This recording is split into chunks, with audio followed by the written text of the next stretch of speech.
Smartphone और smart city नहीं, love जिहाद और गौ रक्षा नहीं, अफवाहबाज पत्रकारिता नहीं, कहानी उस भारत की जो अब भी करोड़ों दिलों में बसता है। हम हैं असली भारत, हम भी भारत। नमस्कार, द वायर में आपका स्वागत है। मैं हूं Arfa Khanum Sherwani. The citizenship amendment bill जो कानून पास कराने की कोशिश कर रही है भाजपा, वो लोकसभा से पास हो गया है और भारी बहुमत से ये पास हुआ है जो बिल है। इसके बाद जिस तरह से जो होम मिनिस्टर हैं, गृह मंत्री अमित शाह, उन्होंने लोकसभा में जो बयान दिए, खासकर उस पर बात करना ज़रूरी है। इसके अलावा हम कई प्रोग्राम इस पर कर चुके हैं कि जो सिटीजनशिप अमेंडमेंट बिल है किस तरह से वो संविधान का के विरोधी है।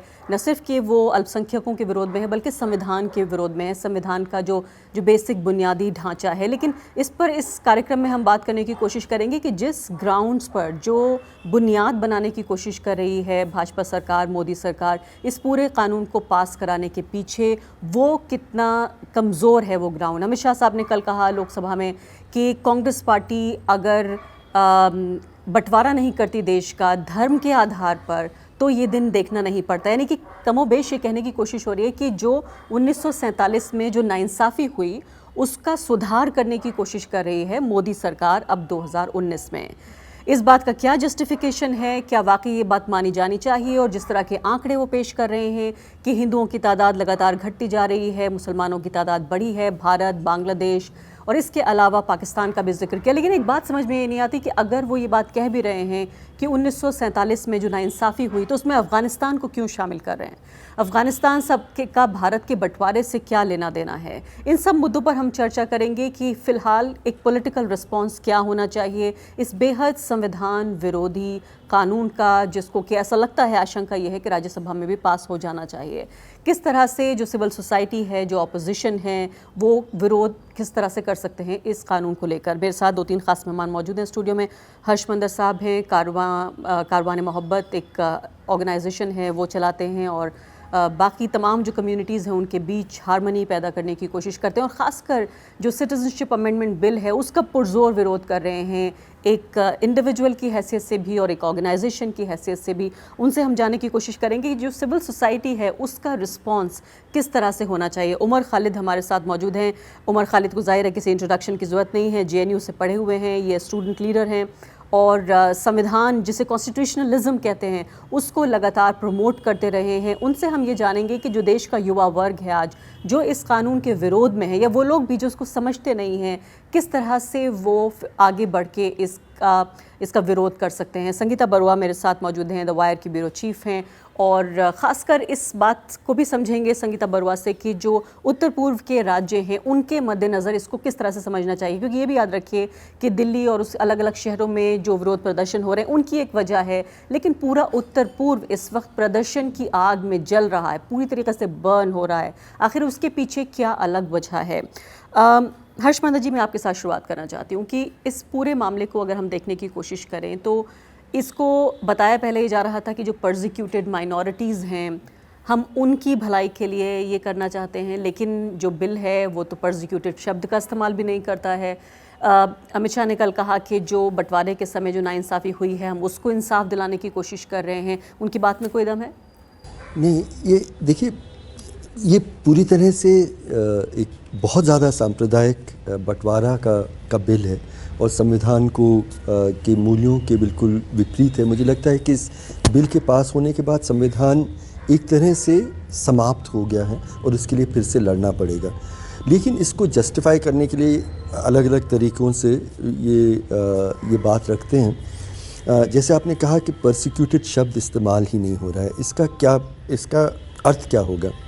देखिए, जब कल इस एक्ट के बाद असम में वापस जाएंगे तो जो बड़ी संख्या में हिंदू हैं उनको ये अब प्रूव नहीं करना पड़ेगा कि हम परसिक्यूटेड हैं। उनको सिर्फ ये एक अजम्पशन होगा कि आप परसिक्यूटेड हैं। तो विचित्र तौर ये है कि अजम्पशन कि आप इस एक्ट के बाद अगर आप मुस्लिम हैं और आपके पास डॉक्यूमेंट्स नहीं हैं तो ये प्रिज्यूम होगा कि आप इलीगल इमिग्रेंट हैं। अगर आप गैर मुस्लिम हैं और आपके पास डॉक्यूमेंट्स नहीं हैं, ये प्रिज्यूम होगा कि आप एक परसिक्यूटेड माइनॉरिटी रेफ्यूजी हैं।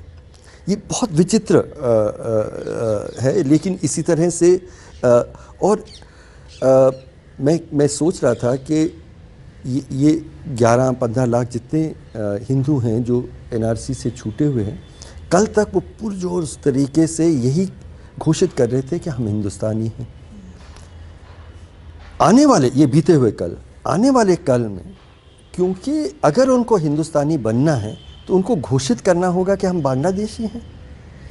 अगर वो घोषित करेंगे कि वो बांग्लादेशी हैं, वो उन्हें हिंदुस्तानी बनने का हक मिल पाएगा। तो या तो बीते हुए कल में वो झूठ बोले, यानी लोगों को झूठा बनाया जा रहा है उनके सिर्फ बुनियादी हक के लिए, नागरिकता के। तो या तो बीते हुए कल में झूठ बोले होंगे या आने वाले कल में झूठ बोलेंगे, लेकिन झूठ के बिना आप हिंदुस्तानी बन ही नहीं पाएंगे। ये एक चीज़ है। और जो जहाँ तक पार्टीशन का सवाल है, इसमें कोई दो मत नहीं है कि आरएसएस बीजेपी जिसका रिश्ता है, आरएसएस कभी भी इस जो बंटवारा हुआ था इससे सहमत नहीं था। लेकिन उनकी ये कल्पना थी कि हिंदुस्तान एक बेसिकली एक हिंदू राष्ट्र है। मुस्लिम लीग का कहना था कि हिंदुस्तान 2 देश हैं, मुस्लिम पाकिस्तान और हिंदू हिंदुस्तान। लेकिन फ्रीडम स्ट्रगल में जो लोग शामिल थे वो कहना था कि पाकिस्तान भला ही मज़हब के आधार पर बने, हिंदुस्तान एक ऐसा देश होगा जिसमें फ़र्क नहीं पड़ेगा कि आप किस धर्म के हैं, किस जाति के हैं, आप हर तरह से बराबर के नागरिक रहेंगे। और इसीलिए हमने देखा कि बहुत चालाकी के साथ जब अमित शाह ने कल ये कहा कि कांग्रेस पार्टी ने धर्म के आधार पर बंटवारा किया, तो यही जो परिकल्पना जो आप कह रहे हैं भारत की, उनका इनफैक्ट उनका धर्म कोई आधार नहीं होगा नागरिकता का। जवाहरलाल नेहरू से पूछा गया था कॉन्स्टिट्यूएंट असेंबली में कि हिंदुस्तान पे किसका हक होगा। उन्होंने कहा कि हिंदुस्तान में जो भी अपने आप को हिंदुस्तानी मानता है वो हिंदुस्तान उनका होगा। सोचिए कितना उल्टा। मैं वापस आती हूँ आपकी तरफ। उमर, अभी तक तो लगता था कि ट्विटर फेसबुक पे जो ट्रोल्स होते हैं या बीजेपी के आईटी सेल के जरिए जो निकले हुए लोग होते हैं, वो कहते थे कि देखिए हिंदुओं की पॉपुलेशन कितनी गिर गई है पाकिस्तान में, देखिए बांग्लादेश पे इतना हमला नहीं, पाकिस्तान पे ज़्यादा हमला होता रहा। लेकिन अब तो बांग्लादेश की बात भी आ गई है। अब गृह मंत्री खुद ये कह रहे हैं कि वहाँ पर जो है ज़्यादती हुई है हिंदुओं के साथ। और मुस्लिम पॉपुलेशन को लेके भारत में कि कितना जो है वो बढ़ती रही है यहाँ पर। लेकिन कल देश के गृह मंत्री ने बाकायदा संसद में ऑन रिकॉर्ड ये तमाम बातें कही हैं, उस बात को साबित करने के लिए कि इस पॉपुलेशन का जो ये शायद ये फ़र्क है, इसको मिटाने के लिए कोई ये कानून लाया जा रहा है। ये भी कोई एक अजीब सा आर्ग्यूमेंट है। देखिए, गृह मंत्री का जो जिस तरीके से he has conducted himself in yesterday and or even in the last session when Article 370 was revoked, लगता नहीं कि हमारी सरकार और जो सरकार के नुमाइंदे हैं पार्लियामेंट के अंदर वो रूल ऑफ लॉ में विश्वास करते हैं। कभी कभी ऐसा लगता है कि कुछ गुंडे हैं जिनको rule of law, democracy, fraternity, constitution से कोई मतलब ही नहीं है। और एक बार झूठ नहीं, बार बार झूठ बोले जा रहे हैं। मतलब जैसे हर्ष सर ने बताया कि पार्टीशन को अपने कन्वीनियंस के हिसाब से प्रेजेंट करना, वो ये भूल जाते हैं कि 1923 में सबसे पहले वीडी सावरकर ने अपने ऐसे हिंदुत्व में बोला था कि हिंदू और मुसलमान एक देश नहीं हो सकता, ये 2 अलग रेसेस हैं, they are not compatible together. Jinnah ने तो 16 साल बाद बोला। 1923 में सावरकर ने बोला, 1935 में हिंदू महासभा ने बोला। और उसके बाद आप अगर गृह मंत्री इस किस्म से हिस्ट्री को फॉल्सिफाई करके बातें बोलते हैं तो मुझे बहुत शौक नहीं होता, क्योंकि मुझे याद है हमारे ही गृह मंत्री ने अभी कुछ दिनों पहले पिछले सेशन में जब 370 हटाया गया तो उस समय बोला था कि फारूक अब्दुल्ला को हमने डिटेन नहीं किया है, फारूक अब्दुल्ला को हमने गिरफ्तार नहीं किया। आज वो साफ साबित हो गया कि वो झूठ बोल रहे थे। कनपटी पे बंदूक रख के नहीं ला सकते उनको। जो मैंने बोला ना, ऐसा लगता है कि हमने कुछ गुंडे हैं जो रूल ऑफ लॉ में विश्वास नहीं करते हुए, ये स्ट्रॉन्ग शब्द है। लेकिन अगर आप फैक्ट्स को, तथ्यों को इस तरीके से तोड़ेंगे मरोड़ेंगे। कल अमित शाह ने एक चीज और बोली। अमित शाह ने बोला कि आर्टिकल 14 कोई गारंटी नहीं है कि आप कोई अमेंडमेंट नहीं कर सकते, क्योंकि आर्टिकल 14 में भी आप कुछ रीजनेबल क्लासिफिकेशंस ला सकते हैं। मतलब आप जो समानता जिस पे संविधान आधारित है, आप उसको ही बदलने की बात कर रहे हैं। और देखिए जो हो रहा है वो खतरनाक इसलिए है कि सेक्युलरिज्म पे ऐसा नहीं पहला वार है। सेक्युलरिज्म पे पिछले, मैं तो बोल रहा हूँ 47 से ही हमारे देश का सेक्युलरिज्म बहुत फ्रेजाइल था और प्रोग्रेसिवली फ्रेजाइल होता गया। 2014 के बाद हम बहुत कुछ देखा जिसकी हम अपेक्षा नहीं कर सकते थे। जो लोग पब्लिक लाइफ में सामने आके नहीं बोलते थे, सीधा सीधा बोलना शुरू किया। जिन लोगों ने लिंचिंग करी, कॉन्विक्ट्स हैं, उनको जाके मालाएं पहनाई की। लेकिन पहली बार ऐसा हो रहा है कि as a official state policy ये बोला जा रहा है कि आप ये इस देश में मुसलमान वेलकम नहीं है। यानी अभी कह रहे हैं कि 2014 के बाद के दिनों में जिस तरह के हालात का सामना करना पड़ा, उसको एक लीगल ऑफिशियल सील मिल जाएगी कि ये ठप्पा लग चुका है कि अब इसी तरह से जीना होगा।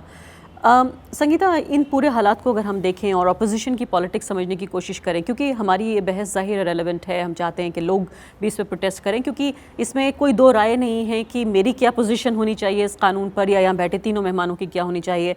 हम पत्रकार और तमाम पेशे होने के बावजूद भी एक भारतीय नागरिक हैं जिनका संविधान में विश्वास है, और हमारे पत्रकार होने का हक भी हमें भारत का संविधान देता है कि हम सरकार की किसी भी नीति की आलोचना कर सकें। और संविधान की मूलभूत जो संरचना है, जो परिकल्पना है इस देश की, उसके साथ खिलवाड़ हो रही है। तो मैं यहाँ पर कोई प्रिटेंस नहीं करना चाहती हूँ कि मैं इस कानून के खिलाफ हूँ, और इसीलिए मैं कह रही हूँ कि कैसे एक सिटीज़न, एक नागरिक के तौर पर हम बाहर निकलकर अपनी जितनी भी हमारी सामर्थ्य है उसके हिसाब से बाहर निकलें। लेकिन क्या ऑपोजिशन के बिना, जो पॉलिटिकल ऑपोजिशन है, क्या उसके बिना ये संभव है? हमने लोकसभा में देखा क्या हाल हुआ, राज्यसभा में भी देखेंगे। ऑपोजिशन की पॉलिटिक्स को CAB जो ये बिल है, इसको आप किस तरह से देखती हैं, इसके अगर विरोध में देखा जाए? तो मुझे तो लगा कल बहुत वीक था, इन द सेंस दैट हाँ नंबर कम है तो इसलिए अब आवाज़ भी कम है, तो ये तो है ही। बट दूसरी बात ये है कि जैसे बहुत सारे, आज मैं एक्सपेक्ट कर रही थी कुछ शायद स्ट्रीट प्रोटेस्ट हो, कुछ हो, आप जो संसद में जो चीज़ें कर रहे हैं वो लोगों तक कैसे ला रहे हैं वो, लेकिन वो जो डिस्कनेक्ट मुझे दिखा। और जैसे मैं असम से आती हूँ और हर 2 मिनट में मुझे कुछ ऐसे वीडियोज़ आ रहे हैं, फ़ोटोज़ आ रहे हैं, लोग रास्ते में निकल रहे हैं। हाँ, हालांकि बहुत सारे रीज़न्स, अलग अलग रीज़न्स है, पर मैं ये कह रही हूँ कि लोग वेट नहीं करें कि कोई ओपोजिशन लीडर आएगा या कोई लीडर आएगा हमें लेंगे, घर से बस निकल रहे हैं लोग। तो मुझे लगता है ये जो कल जो हुआ उसमें और बहुत सारी चीज़ें आपको, मतलब आप देखिए आर्टिकल 14 जो है मेन ढांचा में आता है कॉन्स्टिट्यूशन का, तो उसी के साथ उसी को ही कह रहे हैं कि इसी को भी हम इधर उधर कर सकते हैं। नहीं, क्या ऑपोजिशन को ये डर लग रहा है, क्या उन्हें ये पता चल गया है या उन्होंने ये सोच लिया है कि इस देश का जो बहुसंख्यक वर्ग है, जो हिंदू समुदाय है, वो इतना सांप्रदायिक हो चुका है कि वो ये नहीं चाहता कि उसका पड़ोसी मुसलमान इस देश में रहे, उसका नागरिक बना रहे, या दूसरे देशों से तो आने की बात दूसरी है। क्या उन्होंने ये मान लिया है कि बहुसंख्यक हिंदू वर्ग सांप्रदायिक हो चुका है, और अगर उन्होंने इस पर स्टैंड लिया तो उनके जो राजनीति है वो प्रभावित होगी? नहीं, देखिए मेन चीज़ तो ये है, पॉलिटिकल पार्टीज क्या देखते हैं, इलेक्शन, ठीक है, कौन सा इलेक्शन किसने जीता, क्या अगला आ रहा है, तो जितने नंबर्स की बात होती है तो किसने वोट दिया, तो उसी से ही ये वोट की जो कनेक्शन हो रही है ना, कि कुछ भी स्टैंड आप लो, कोई भी पार्टी स्टैंड ले, इतना सोच समझ के लेते हैं कि इस स्टेट में क्या होगा, उस स्टेट में क्या होगा, जो ये चीज़ें देखती है उसमें मुझे लगता है। बट कुछ चीज़ें ऐसे भी होती है जब आप पॉलिटिकल पार्टी से ऊपर उठ के देश के लिए करते हैं, वो भावना नजर नहीं आ रही है, तो ये मुझे नज़र नहीं आ रहा। हर्षमंद जी, आपने कहा कि भाई अगर ये कानून वाकई बन जाता है और ये लागू होता है देश में, तो आप अपने को एक मुस्लिम घोषित करेंगे, और आपने ये भी कहा कि आप इस पूरी प्रक्रिया से बाहर अपने आप को रखेंगे, कि आप रजिस्टर ही नहीं कराएंगे अपने को, यानी NRC का आप हिस्सा नहीं बनेंगे, आपने ये भी कहा। तो ये तो एक नागरिक का एक धर्म हुआ जो आप निभाने के लिए तैयार हैं। लेकिन मुस्लिम बैन का मैं उदाहरण देना चाहती हूँ अपने दर्शकों को, जो अमेरिका में हुआ, कि वहाँ की जो सिविल सोसाइटी है, जो आम लोग हैं, कैसे अमेरिकन जो आइडिया है उसके लिए कैसे सड़कों पर उतरे, वहाँ के जो लॉयर्स थे उन्होंने क्या करा, जो सोशल एक्टिविस्ट थे उन्होंने क्या किया। क्या भारत में 130 करोड़ लोगों के देश में 50 लाख लोग, 1 करोड़ लोग अगर सड़कों पर उतर जाते ये कहने के लिए कि हमें ये नामंजूर है, क्या किसी सरकार की ये हिम्मत होती कि वाकई इसको सदन में रख के पास करा लेते? नहीं, मुझे जो आपने कहा बिल्कुल सही। मुझे बहुत निराशा होती जा रही है अपने देश को इस वक्त देखते हुए। ये महात्मा गांधी का देश है, और महात्मा गांधी की आखिरी लड़ाई इस बात के लिए थी कि मुस्लिम को बराबर के हक इस देश में मिलने चाहिए, और उनके समर्थन में देश की बहुसंख्या लोग बाहर निकले। जो आप अमेरिका की बात कर रहे हैं, डोनाल्ड ट्रंप ने ये घोषित किया कि मुस्लिम देशों से लोगों का एंट्री बैन हो जाएगा। विदिन मतलब कुछ घंटों ही नहीं लगे, हर मेजर एयरपोर्ट में स्वयमेव बहुत बड़ी संख्या में लोग खड़े हुए, उनके हाथ में एवरीवन इज़ वेलकम है, इवन जैसे मैंने कहा we are all Muslim now, इस तरह के बैनर्स लोगों ने स्पॉन्टेनियसली लोगों को वेलकम किया।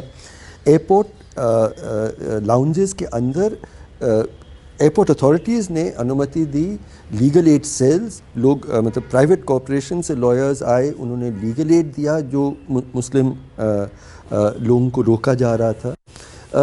उस तरह लोग क्योंकि मैं इस वक्त को देख रहा था, लोग अपने मुस्लिम पड़ोसियों के घरों में जाकर खटखटा के कहने के लिए गए कि आपको डरने की कोई ज़रूरत नहीं, हम लोग साथ हैं।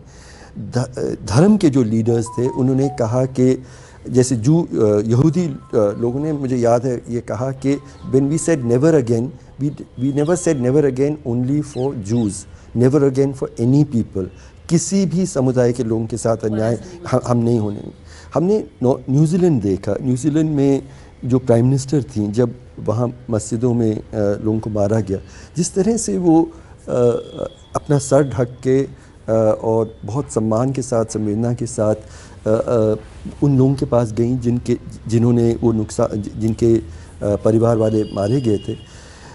पूरे न्यूजीलैंड में औरतों ने, जो नेक्स्ट फ्राइडे था, सर ढका, न्यूज़ रीडर्स, पुलिस वुमेन, सिर्फ ये कहने के लिए मस्जिदों के इर्द गिर्द ऐसे हाथ पकड़ के उन्होंने कहा कि you pray and we will stand.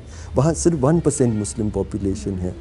तो मुझे लगता है कि हिंदुस्तान में हम लोगों को एक बार फिर अपने आप को सिखाना होगा कि हम दूसरे के दर्द में, हमारे जो मुस्लिम भाई और बहन हैं जिस तकलीफ़ से गुजर रहे हैं, हम उसमें साझा कैसे हो सकते हैं। नहीं, मैं आपसे एक उल्टा सवाल इसके पलट पूछना चाहती हूँ, कहीं ऐसा तो नहीं है कि यही नेचुरल पॉलिटिक्स है भारत की जो भाजपा कर रही है, कि वाकई इतने सालों से जो एक सुपरफिशियल, बहुत ही सतही जो धर्मनिरपेक्षता की बात हम करते रहे, वो था ही नहीं, वो शायद ऊपर से लीपा पोती होती थी। वरना अगर ऐसा होता कि हमारी जड़ों में धर्मनिरपेक्षता होती और अगर इतना कम्युनल, इतना सांप्रदायिक कानून लाने की कोशिश होती, और अगर आप देख रहे हैं कि 2, 4, 10, 20 लाख लोग भी सड़कों पे नहीं हैं, इसका मतलब उसके कोई ख़रीदार थे नहीं कभी। नहीं, पर मैं अभी भी मान रहा हूँ कि हम में अच्छाई भी है, हम सब में, मुझ में, आप में, हम सब में अच्छाई भी है और बुराई भी है। गांधी और अंबेडकर जैसे लीडर्स ने हमारी सबसे अच्छाई निकाली। आज हमें वो लीडर्स मिल रहे हैं जो हमारा जो सबसे बुरा हिस्सा है उसको वो बाहर निकाल रहे हैं। जैसे अंग्रेजी में डार्कर साइड कहते हैं। डार्केस्ट साइड, उसमें जो नफ़रत है उसको आज हमने नॉर्मलाइज किया है, उसको मतलब हेरोइक बनाया। मतलब वो जो नफ़रत कर, अगर आप अपने देश को प्रेम करते हैं तो आपको दूसरे देश से नफ़रत करना पड़ेगा। आप हिंदू धर्म को प्यार करते हैं तो आपको दूसरे से नफ़रत करना होगा। ये आप गाय से प्यार करते हैं तो आपको लिंच करना होगा। मैं अपने देश से भी प्यार करता हूँ और बाकी सबको इज़्ज़त करता हूँ। मैं अपने मज़हब को मानता हूँ, लेकिन इस कारण से मैं किसी और मज़हब का अपमान नहीं कर सकता। इस तरह की बात जो गांधी जी हमें बताते थे, वो अपने हिंदू धर्म को बहुत ज़्यादा मानते थे, पर कहते थे कि उस कारण से, गांधी जी ने कई बार कहा, उनका जो लास्ट फास्ट था वो इसलिए था कि यहीं कनॉट प्लेस में मस्जिद में वो मूर्तियाँ रख दी गई थी। उन्होंने कहा था कि मैं हिंदू अपने आप को कह नहीं पाऊँगा अगर किसी भी ज़बरदस्ती आपने किसी और धर्मस्थल को अपमानित करते हुए। तो ये कैसा हिंदू होना है, कैसे एक अच्छा इंसान बनना है, कैसे भारतीय होना है, वो एक शिक्षा जो हम उन नेताओं से लेते थे। आज हमें हमारे नेता ये सिखा रहे हैं नफ़रत ही। और इसलिए जब मैंने ये नहीं कहा कि मैं मुस्लिम धर्म अपनाऊंगा किसी भी तरह। मेरे नाम से रजिस्टर कराएंगे आप। मेरे माँ बाप सिख हैं, मैं किसी धर्म को नहीं मानता, इंसानियत को मानता हूँ, वो जारी रहेगा। लेकिन अगर मेरे मुस्लिम भाइयों बहनों को मुस्लिम होने के कारण से उनकी नागरिकता छीनी जाएगी तो मैं भी ऑफिशियल रिकॉर्ड्स में अपने आप को मुस्लिम कहूँगा। मैं कोई डॉक्यूमेंट नहीं दूंगा, और जब उनको डिटेंशन सेंटर में भेजेंगे तो मैं कहूँगा कि आपका मतलब जिम्मेदारी बनती है कि मैं उसी श्रेणी में हूँ, मुझे भी भेजें।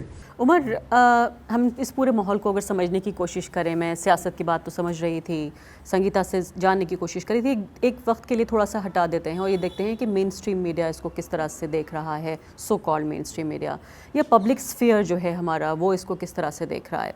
मैंने ये देखा, ये एक प्लेजेंट चेंज है कि कोई भी बहुत ज़्यादा समर्थन नज़र नहीं आ रहा है इस कानून को लेकर।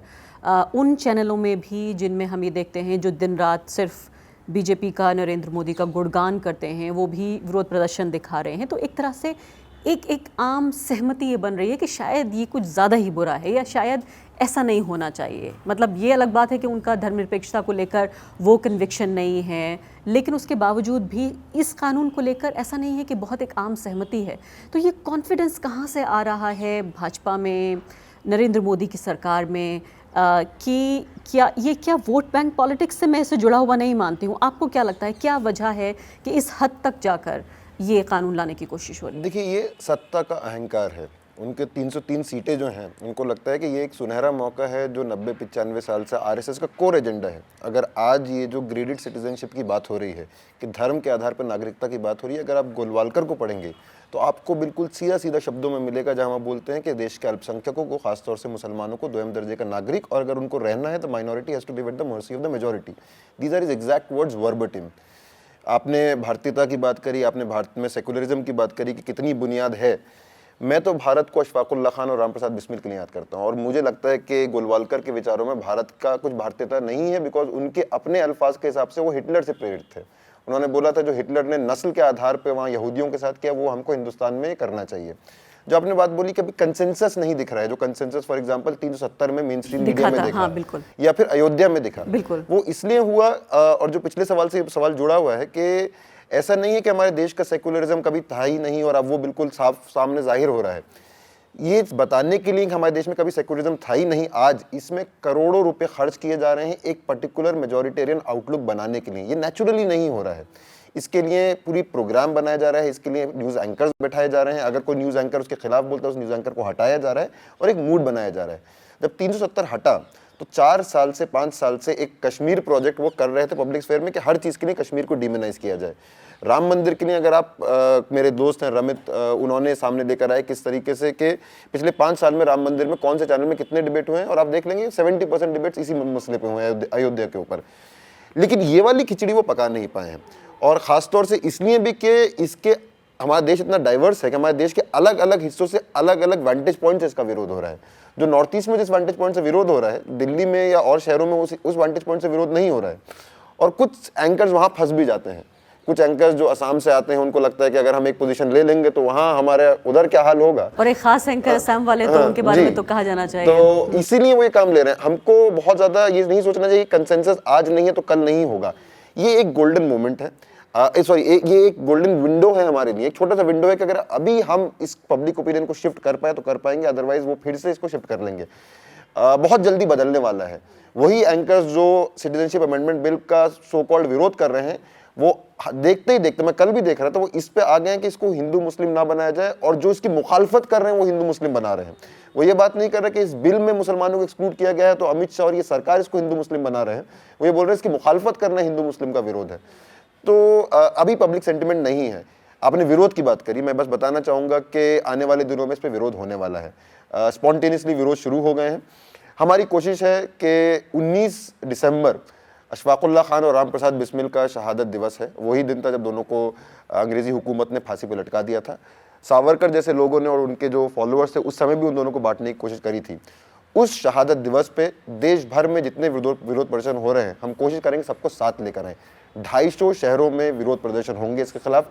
आज से लेकर 19 तक रोज होंगे, और 19 को बहुत बड़े विरोध प्रदर्शन। चलिए, उम्मीद करते हैं। और जिस तरह से कॉल्स हो रही हैं कि सिविल डिसोबीडियंस, जिस तरह से महात्मा गांधी ने हमें सिखाया कि ये भी एक तरीका है, और ये लोकतंत्र को हम कहीं उसका ऐसा नहीं है कि अपमान कर रहे हैं, बल्कि एक तरह से लोकतंत्र का विस्तार ही माना जाएगा। लोकतंत्र को जो है वो मजबूती ही मिलेगी। अब मैं आपसे जानना चाहती हूँ संगीता, कि जो अभी जो विरोध प्रदर्शन हो रहे हैं, क्या इसका कोई राजनीतिक प्रभाव भाजपा उनकी राजनीति पर नहीं पड़ेगा? जिस तरह से पूरे नॉर्थ ईस्ट में जिस तरह की तस्वीरें, वीडियो सब आ रहे हैं। देखिए, जो वोट लेने की कोशिश की थी 2016 में, उनका स्लोगन क्या था? जाति माती भेती, मतलब आइडेंटिटी पे वोट दो।